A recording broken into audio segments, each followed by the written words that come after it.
생각보다 늦어지는 이유는 뭐라고 생각하세요?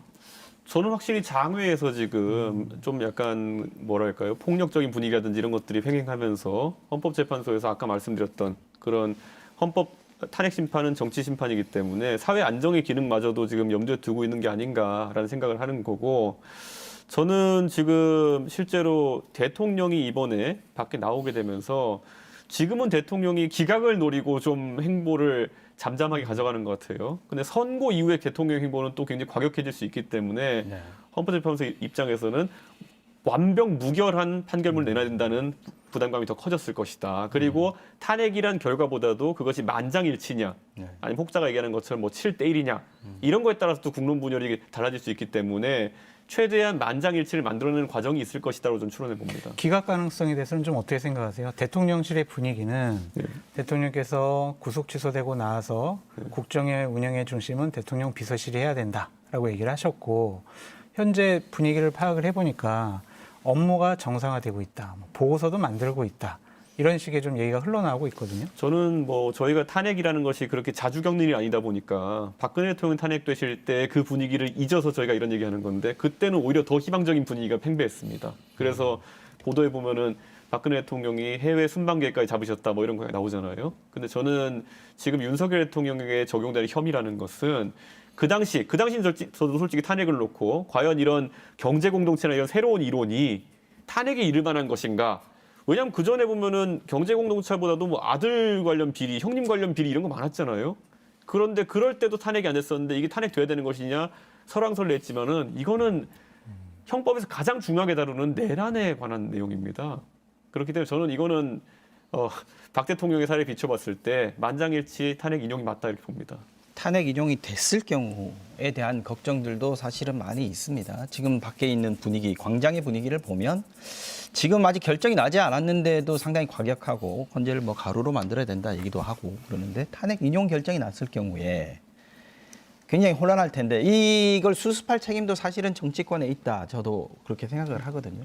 개혁신당은 어떤 스탠스, 자세로 제가 해야 된다고 그래서 보십니까? 사실 아까 우리가 앞에서 다뤘던 이런 수사기관 간의 혼선 때문에 대통령이 탄핵되는 시점에 또는 탄핵 심판 결과 나온 시점에 결국은 구속 상태를 벗어났다는 것이 굉장히 심각한 문제라 보는 겁니다. 왜냐하면 박근혜 대통령은 나중에 탄핵되시고 한 2, 3주 있다가 이제 구속이 되셨는데 박근혜 대통령의 성정상 그런 뭐 선동적인 행위나 이런 걸 하지 않으셨어요. 그런데 지금 만약에 윤석열 대통령이 탄핵된 다음에 그러면 바로 이제 국민의힘이라는 당에서도 결국에는 경선 절차가 한 달 남짓 이어질 거 아닙니까? 근데 그 과정 동안에 계속 대통령께서 어떻게든 본인의 영향력을 행사하려고 하실 거 아니겠습니까? 그러면은 본인의 권력을 상실한 것 이후에 다음 권력을 뽑는 기간 중에도 상당한 혼란을 야기하시는 겁니다. 저는 이건 대한민국의 미래를 위해서 결코 바람직하지 않다. 지난 대통령 선거가 사실 이재명, 윤석열 두 분이 붙으면서 서로 감옥 보내기 경쟁을 해가지고 참 정책은 사라진 대선이 되지 않았습니까?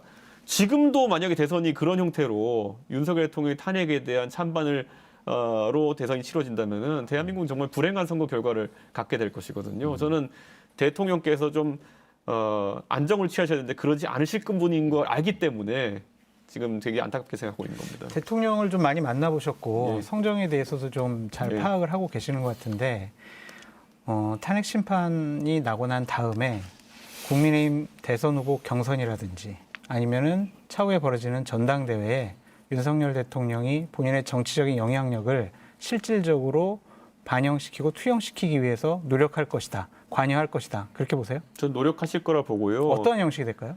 저는 실제로 뭐 그 관저로 이제 탄핵 인용된 시점부터 관저에서 벗어나게 되지만은 사저에서 누구는 드리고 누구는 오는 걸 거부하는 형태로 본인의 선호를 밝힐 것이다.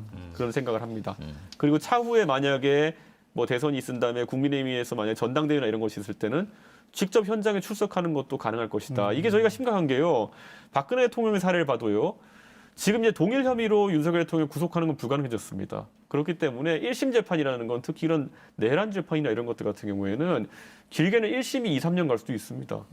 그러면 그 기간 동안에 윤석열 대통령은 어쨌든 미결인 상태로 여러 가지 정치적 활동을 할 수 있는 거거든요. 네. 피선거권은 물론 이제 대통령에서 물러나면서 5년간인가 제약되지만은 정치 활동하는 데는 큰 문제가 없을 구속 상태는 겁니다. 아니니까요. 예, 그래서 저는 이거는 그래서 아까 다시 들어가면 아까 그 수사기관 간의 갈등이 정말 대한민국의 큰 혼란을 야기한 겁니다. 그래서 제가 두 분 빨리 사퇴하라고 제가 종용하는 겁니다.